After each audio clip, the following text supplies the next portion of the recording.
Welcome to the Saturday edition of the Box Seat. I'm Adam McGrath and joined by Mark Olmos. Mark, 8 races to take a look at, and of course the big one over the 1400 metres. Yes, what a wonderful prequel we had in the Roma Cup, Adam, and now we've got the Belmont Sprint over 1400 metres with a lot of those horses returning. Let's take a look at the conditions that we are going to be faced with. The railers at an inside position. We are expecting some thunderstorms in the morning, and we're racing on a soft track as well with all of the rain that has been around in Perth. Straight into race number 1. It's just before 12 o'clock here over the 1400 metres for the 2-year-olds, Mark. Yeah, it looks a nice race, Adam, and a few queries, especially with the soft ground, but we'll get straight into the replay horse of the classy Stored Energy. Double-digit Pike has to go to work now on Dainty Test. Stored Energy coming down the outside with its run by the 250 variation. Hit the front, not for long. Dainty Test quickly gathered it in with Stored Energy. Pike has to really get serious now on Dainty Test. Stored Energy sticking on well. They beat off variation. Dainty Test, Stored Energy. Stored Energy, Dainty Test, Stored Energy. Stored Energy. Strong performance there by Stored Energy. I feel like she's almost lost her killer attribute, which has been her turn of foot in the past 2 victories, but she's been able to just grind it out and really work to the line, which has been impressive. The 1400 metres is ideal for her, but I'm just wondering how much more she's got left in the campaign against some of these other 2-year-olds that are fresh and just starting to come through. Yeah, her last 2 starts just, I think, prove her class because they've both been grinding wins where at the start of this campaign, start of the year, she showed amazing brilliance and that really harsh turn of speed which we've seen and, you know, almost put away some nice horses. But yeah, look, 1400 should suit, but I'm not completely convinced. We also moved down the page and we've got number 4, Buster's Shadow, from the David Harrison yard and young Ben Patterson rise. And this was a great performance last start behind Unmarked Bills. Just got through, and you could make a case that it was a little bit unlucky. You can make a massive case it was unlucky. You can take a look at the 3 horses in this, the Buster's Shadow, Unmarked Bills, and also Paris, Texas. Now, Unmarked Bills had a nice run out in front, got the job done, winning by a half length on that occasion. Drawn wide here, goes up in weights. I'm not sure if the 1400 would suit. The 2 that were doing the best work was number 9, Paris, Texas, which got bumped to the top of the straight, then decided to go again, found a tight gap, got bumped again and still ran onto the line strongly to 3rd. But Buster's Shadow is the one to watch, was well out the back. Ben Patterson was trying to come outside the field. He's ended up coming inside the field. Then he's been cut off twice and been bumped again. So Buster's Shadow then worked through the line and finished 2nd on that occasion. And with a nice run and not so green, this horse just won the race. It was as simple as that. Now, barrier 1, probably not ideal, but I think with the speed in the race from the likes of Prince Maritz and also Kilkenny Joe, be able to work off that fence and attack the line strongly. So that's the horse I think is the one to follow from that race. You mentioned the winner of that race as well, Adam, Unmarked Bills. Now, it led on that occasion when winning. I don't think it'll be leading today. If it does, it'll have a tough ask, especially extending over 1400 metres. It's a much different ask, especially for these 2-year-olds. We've also got the 8 who comes from a different form line, Oregon Bronze, who comes from that race behind Sandalwood. Now, we think that form might be pretty good because we think that horse is pretty smart, but it did a lot wrong on that occasion and was wide. I thought it was a good performance to be beaten only 2 lengths over 1400 metres as well, which we see today. They've got a good opinion of this galloper, there's no doubt about it, and it won the race comfortably if Sandalwood wasn't in there. So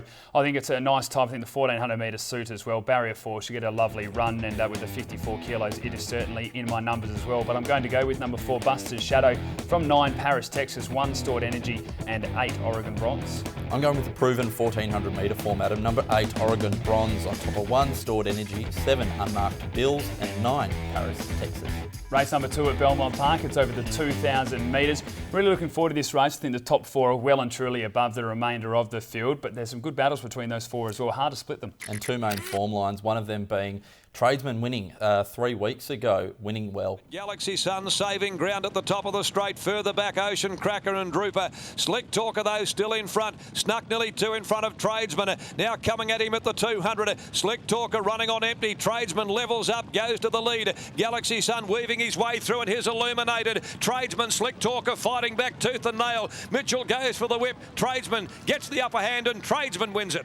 Good performance by Tradesman there. It was the bet of the day, the one that we'd been chasing throughout and put on the program here on Box Seat, and saluted nicely in front of Slick Talker, which has since run some good races as well. Now, barrier 2, the 55 kilos, advantages here. Step out to the 2,000 metres, which is a big positive as well. It's had 5 runs at the track, placed on 4 occasions, 1 on a soft track as well. Maybe a small concern that was scratched last week, but I think Tradesman's got the class here and he'll certainly be running in the top 4. Yeah, that the step up in class I think shouldn't be an issue, and it helps with the weight as well. I think carrying 55 today. We've also got number 4 in the market there, Dark Musket, who had no luck last week. Certainly didn't. It was my best bet of the card and was 3 wide for the entire 2100 metres on a soft track, which is never going to help you. But with just 51 kilos here, again, I've been sucked into this horse, and you can't not. I mentioned last time on Box Seat that this horse ran third in the Group 1 Kingston Town Classic on a heavy track. It loves the bog. It just needs a little bit of luck from barrier 5. It should get a comfortable run with 51 kilos. I can see this horse just running straight past them, and wouldn't be surprised to see it win by over a length. So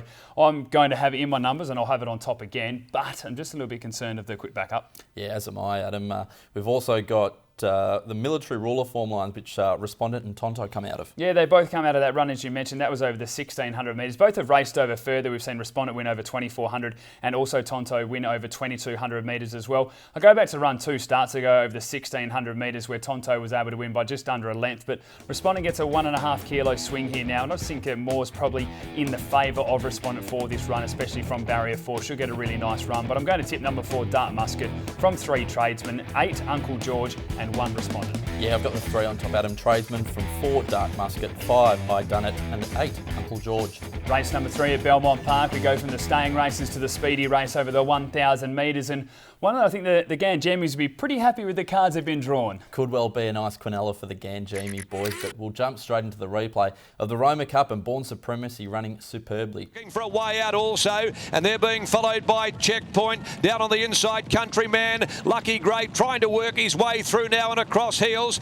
Proceed with Cautions coming down the outside. Magnificio hit the front. The run comes for Battle Hero. He's sprinting quickly. Battle Hero goes to Magnificio. Lucky Great coming down the outside, but Battle Hero with a bit of pike perfection. And going into this race, there was no way that Born Supremacy could win. You took a look at the runs in a 72 plus, carrying 56 kilos, which it won. Then it was stepping up to a Group 3 level and carrying 2 kilos more. So I put a line straight through this horse, but tell you, at the top of the straight, I thought this horse was going to win. It was running so nice. He had a beautiful turn of foot as well. It was a very good performance. Only lose by 3 lengths to Battle Hero. Was strong now. It carries the exact same weight that it did, half a kilo less, sorry, that it did in that race.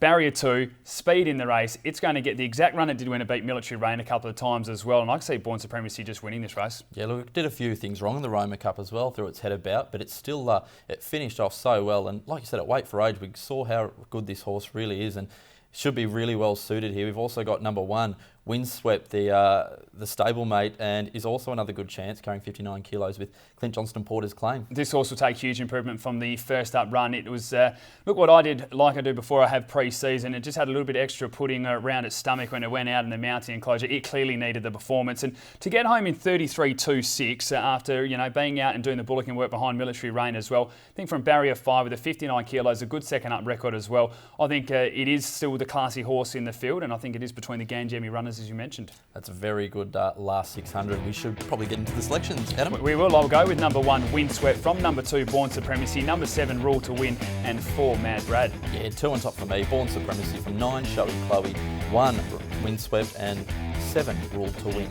Race number 4 at Belmont Park. It's over the 1200 metres, and I think this is one of the better races of the day, Mark. Cool Passion's been racing really well. Impressed with the way Max Almighty attacked the line. Secret Mix, which of course was Adam Durant, has now gone down south and had 3 winners since. Bomber Bay returns with just strong form lines, and King River, we know, certainly put in a really nice trial and a good first up performance as well. Yeah, for one of these 1 Metro win in the last year races, it's a pretty good field. We'll go straight into the replay though of Cool Passion last start, leading and just getting beat by Red Publisher. coming to the outside, Radzinski. Wider out, Max Almighty. King River's going up near the fence looking for a run. Star Glitter trying to bullock its way through. Cool Passion under the whip now at the 200 from Red Publisher, Wobbegong. Here's Max Almighty. King River getting up in behind them. Red Publisher from Cool Passion, Wobbegong. King River on the outside though. Red Publisher gains the upper hand. It's Red Publisher. Red Publisher too good. It was a good effort by Cool Passion on that occasion. We know that Justin Warwick and Lucy Warwick absolutely flying at the moment. A double on Wednesday at Belmont Park and then a second in the final race of the day as well. But carried the 57 kilos on that occasion. It has to go at 1.5 kilos. And the way I look at it, it won't be a leader's day either. So there's going to be a lot against Cool Passion. And I think the horses that are chasing are probably going to finish over the top. Yeah, I really like King River, who comes out of the same race and ran a slashing race. It was slow away as well on that occasion, but I give it a really good chance here, second up over the 1200. Adam, you've also got number 8. You really like its chances. Bomber Bay, the wink has come off. I don't like this horse at all. I can't lie. It is the most painful animal to follow if you've been a punter in times, but you just have to have it in your numbers. You take a look, it's had 2 career wins. Both of them have been first up. It's won at the track and distance. It's placed on a soft track as well. We have to go back and remember the win when it beat Mississippian by 2 lengths and just covered it with ease over the final stages. Then the next start, he missed a kick by 6 lengths and lost to Neverland by just about a length and a half. It was a tremendous performance to catch the field up and then run past the remainder of the field as well. Second to Stock's last campaign as well. This horse has it all, but its racing matters are pretty average, but I just had to have it in my numbers, and I'm actually going to put it on top here for that first up record from number 9 King River, the one that you mentioned. I think it'll take huge improvement from that first up run. Number 3 Cool Passion and 4 Max Almighty. Yeah, I've got the beautifully bred King River on top, number 9 from 3 Cool Passion, 10 Red Paddy and 8 Bomber Day.